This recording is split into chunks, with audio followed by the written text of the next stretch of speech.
Welcome to the Colorful Clipboard, where we discuss the building blocks of making dough in childcare. I'm Kate. And I'm Carrie. Welcome back to Colorful Clipboard. Carrie and I are so excited to talk to you this afternoon or this morning or whenever you choose to download and listen to us on your favorite podcast platform.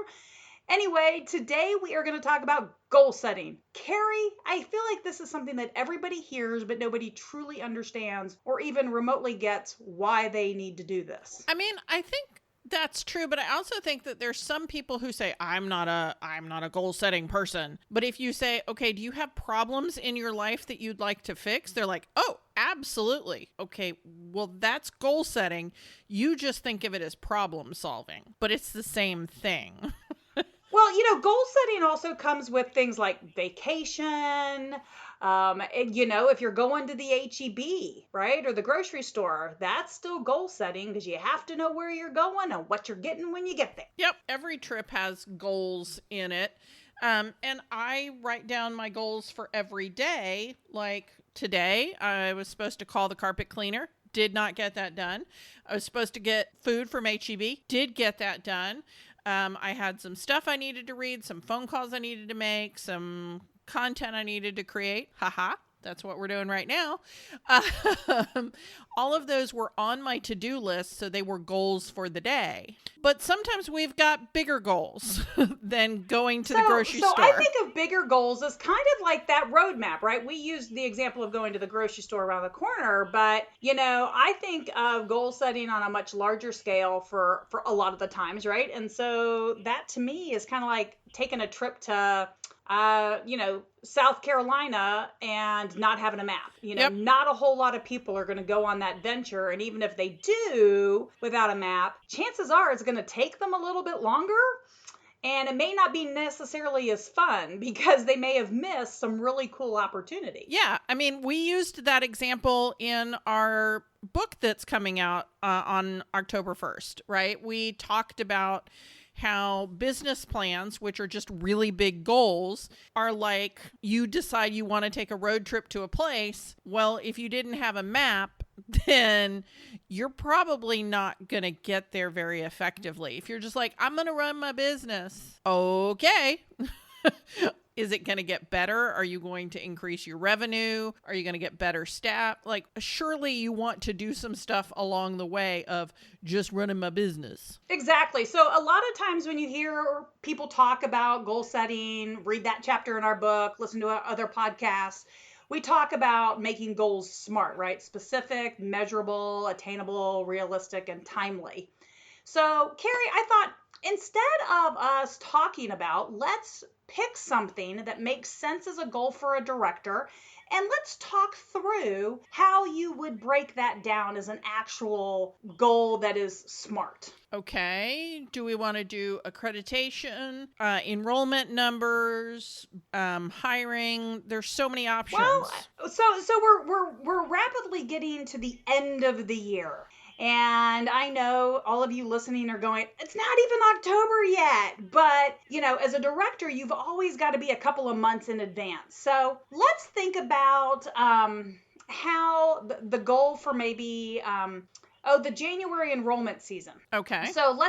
So again, to make the goal SMART, it has to be specific, measurable, attainable, realistic, and timely. So what would be a way to make a goal related to January enrollment season specific? I want to add 5 more enrollments to my 3-year-old classroom. Okay. And so that is specific, right? It's measurable, right? Because if you've got 5, then it's 1, 2, 3, 4, 5, right? Is it attainable? So have you ever had a month where you've had 5 new students in one age group before? I mean, I have. I presume most programs have. Okay. So that would be a question though, right? Do you have spots and staff for 5? Because what if you have spots because your room's big enough and you don't have the staff if you have all 5?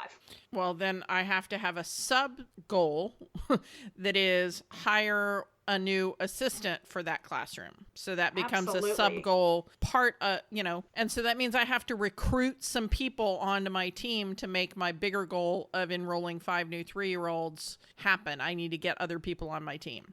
So this is a realistic goal. And so when we start talking about timely, usually I think of a deadline. So if you're talking about the January enrollment period, what would you consider a deadline for this particular goal? By February 15th. Okay, so by February 15th. So Carrie's, if I sum this up right, is going to recruit 5 new 3-year-olds in her classroom by February 15th. Yeah. So now it's all of those other pieces, right? So now that you've said it, now what do you do? I mean, I know that for a lot of brand new directors, this is the part that they go, okay, so I said it. Now what do I do? So, Carrie, what would be the very first thing you would do if your goal is to start recruiting, or what, maybe even work backwards? What might be something that is another way to know whether or not you're on track to put 5 new kids in a classroom? Well, I mean, to know that you're on track, you've got to know what your conversion rate is from people coming on a tour, whether an in-person tour or a virtual tour, to enrolling. So that's a KPI that I need to have. And then, okay, so what's a KPI again for our new directors who may not have understood that acronym? Yeah, I usually define them. I'm sorry. KPI is a key performance indicator. So I need to know if I have to tour 3 people to get 1 enrollment, if I have to tour 6 people to get 1 enrollment, or if I have to tour 2 to get 1 enrollment. So you need to know that before we go any further, because then you need to know how many tours I need to schedule. So then I have to back into that. Hold on. We'll get there. Okay, so Carrie, what for you was an average, not necessarily your most successful tours or location, but what was an average number of people you had to give tours to get 1 enrollment? A little more than 1.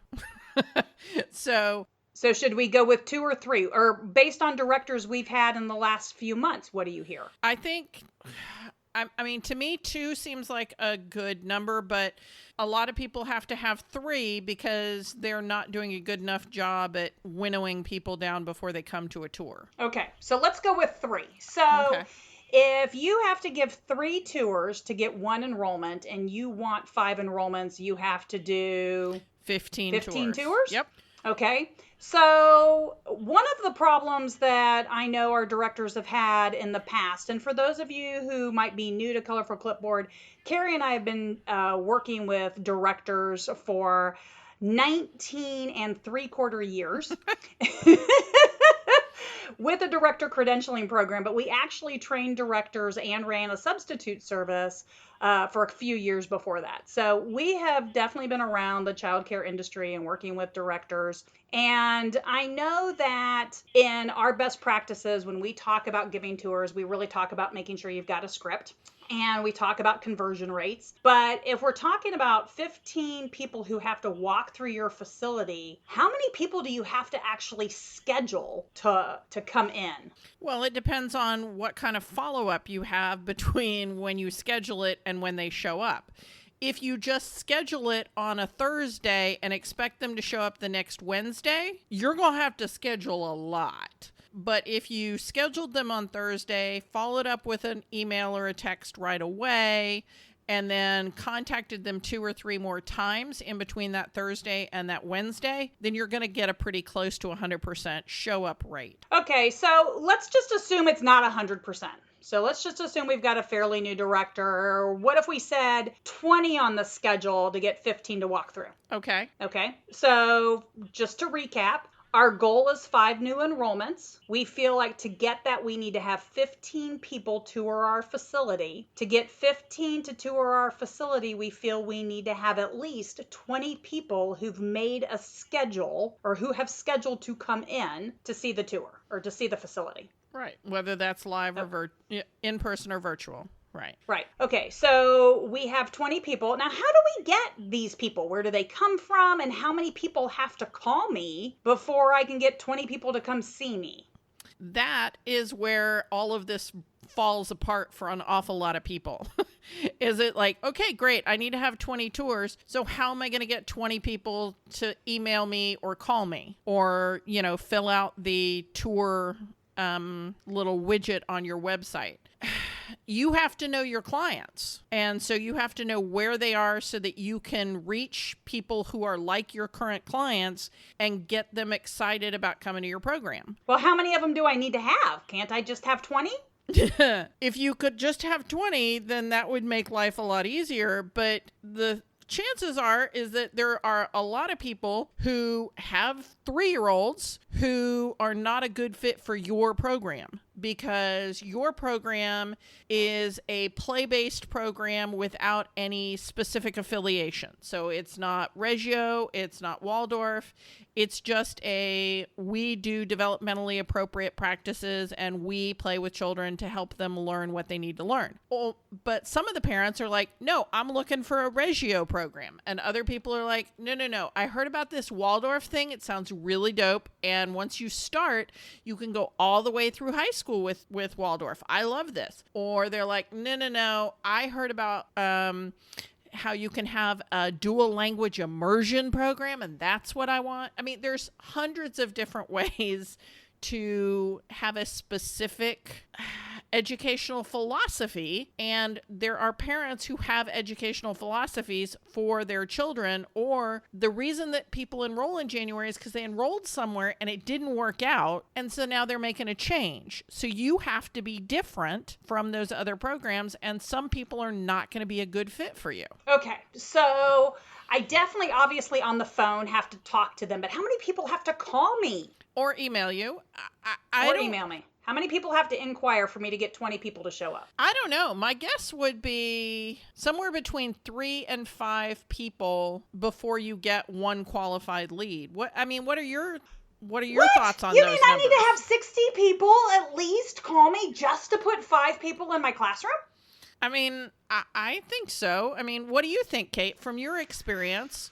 Absolutely, Carrie. I think your numbers are spot on. And that's part of why, when we talk about these things, we don't always break them down to all of these numbers. And this is why we're taking a different approach this week on talking about goal setting. And we want to make sure that you really understand you have to have 60 people who call you. That's 60 people who actually picked up the phone or emailed or texted, somehow reached out to you about your program. So not every program is going to need all 60, but there's a pretty good chance that you need 60 people to inquire for you to fill those 5 spots, especially because you talked about 5 spots in a specific classroom, right? So you've really narrowed down where they can go.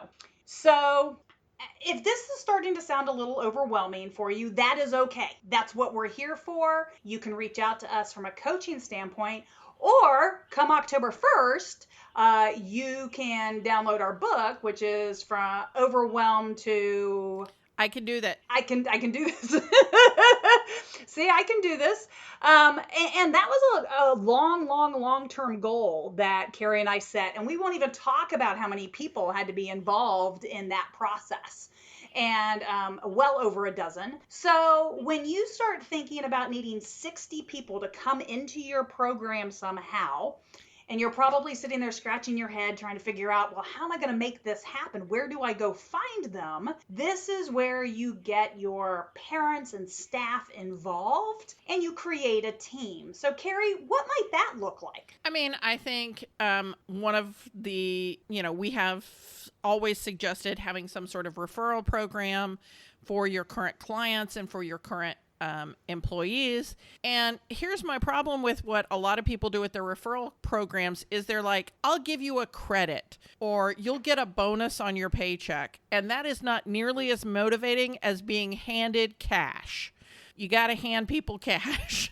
Yeah, my favorite client, I had a client who used to walk around with $100 bills on his clipboard. Yep. When people would come in the morning and he would ask, especially if he was marketing for a 3-year-old classroom, every day he would ask those parents for names of people who they thought might be interested in the program. And if they gave a name and number and came and got a tour, he'd give them $100 and he would take pictures and he would post, and really thank the parents. And so he did a great job, but he also used to operate on a credit, and the credit was actually a pretty decent credit. It was like a whole month.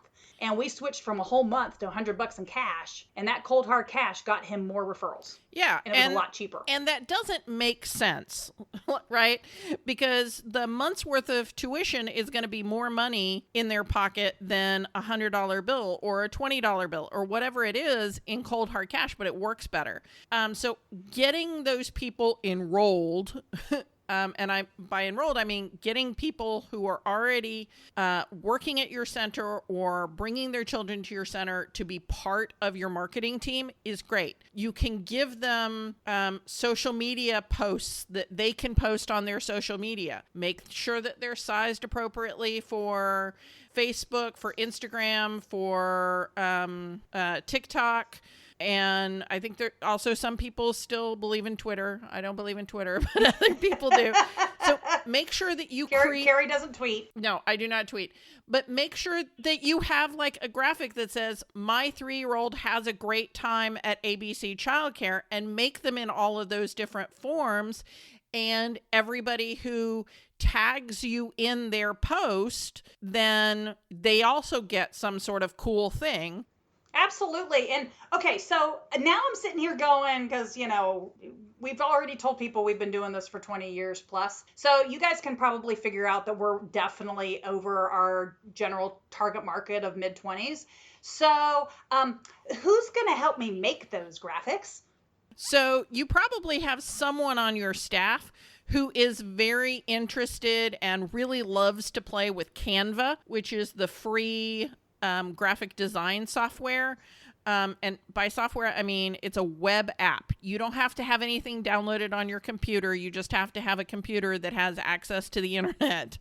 And so you probably have a staff member who's willing to do that. If you don't have a staff member who you can bring into the office for an hour to work on those, you can go to a website like Fiverr and hire someone to do that for you for under $50. And they'll make it in all the different sizes that you need. And there you go. So you can outsource this completely. It can be somebody who lives in another country, in another time zone. It doesn't matter. Because you're going to tell them, you're going to give them your logo, and they're going to ask your colors, and they're going to ask what you want it to say. That's all they need. You know what? I just love that. So I'm sure most of you have heard Carrie and I talk about monkeys or delegating and all of that stuff. You know what? I realize that you probably are smart enough to figure out how to use that software. But give yourself the mental break, right? It is okay. I am telling you, it is okay to spend $50 or to let another staff person do this. It will be well worth your time. Because you've got more important things to do, like you've got 20 people to tour the building. You have to answer the phone for 60 people. So when I'm answering the phone, I need to make sure that I have a script. I have to make sure that somehow I'm tracking when people are calling, that I'm getting their contact information. So just people calling is not just people calling. Okay. You heard Carrie say you got to have the right people. So you probably got to, ask some questions, Carrie? Yeah, and you need to ask them, what are they looking for? What hours do they need? Do they want full-time or part-time?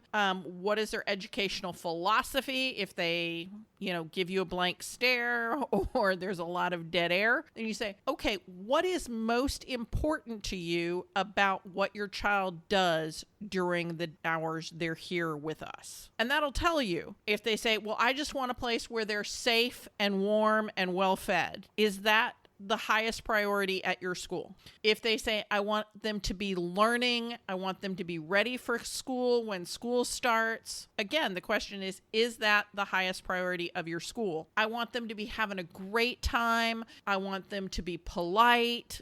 What are their goals? And do those goals align with your goals in the classrooms? Okay, so we've talked about goals in the classroom. We've talked about our interview. We know we have to have 60 people who call us. We have set our deadline as being February 15th. When do I start marketing? Like there's holidays now. And like now. Thanksgiving and like Christmas. Like, now. When are people going to now, call now, me? now. Now, okay. So you are listening to us in October, or right before October. Actually, I think the 29th. So not quite October, right? So you need to be starting all of what we're talking about right now. Okay. So it is not you wait till January 1. So part of the reason we're doing this now is so that you're not trying to do it in January and that you aren't overwhelmed. Okay. We're here to help you. That's what we're here for. And so if you listen to us and you trust us and you do what we tell you to, your program will be successful. And I want you to know that you're going to be doing tours in November and December, and those people are not enrolling, and you're going to get frustrated. That's because they're touring because they want to make a change in January. So keep those people that tour in November and December and October on a mailing list. Keep in contact with them. Share pictures of your 3-year-old classroom doing awesome stuff. If you don't know what kind of awesome stuff to do, listen to, I think it's 3 episodes back, we had a whole thing about festivals and parent interactions and wowing them. And fall holidays, and we have a couple of different episodes on Colorful Clipboard about winter holidays. Because again, if you're not taking advantage of the holiday season and the take-home art or refrigerator art or gifts by the kids and making sure that your organization's name, website, phone number aren't on those, then you've got some episodes you need to go listen to. I'll have to look them up. Yep.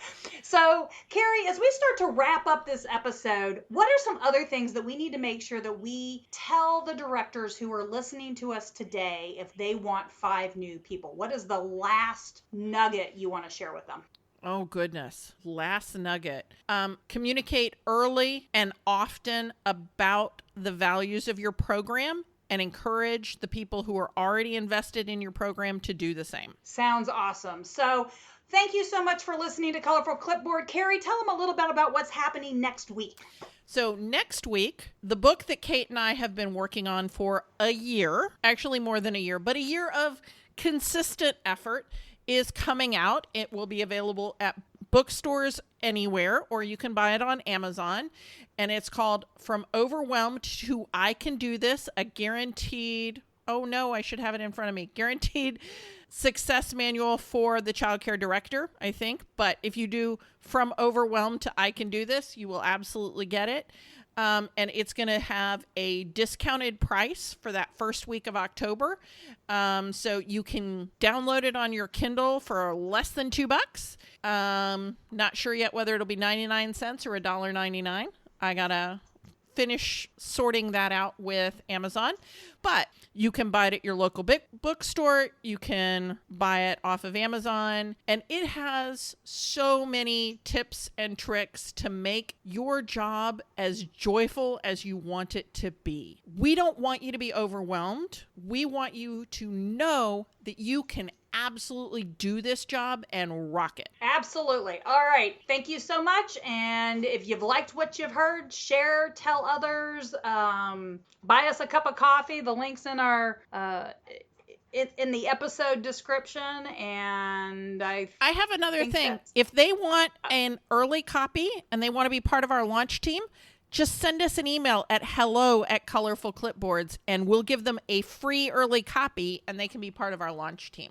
Oh, what an awesome deal. All right. Sign up, be part of our team. We need you. We love you. Thank you so much for listening. And come back next week. We've got more for you. Thank you for listening to Colorful Clipboards. Connect with us on social media at Colorful Clipboard, or send us an email to hello@Colorful Clipboards.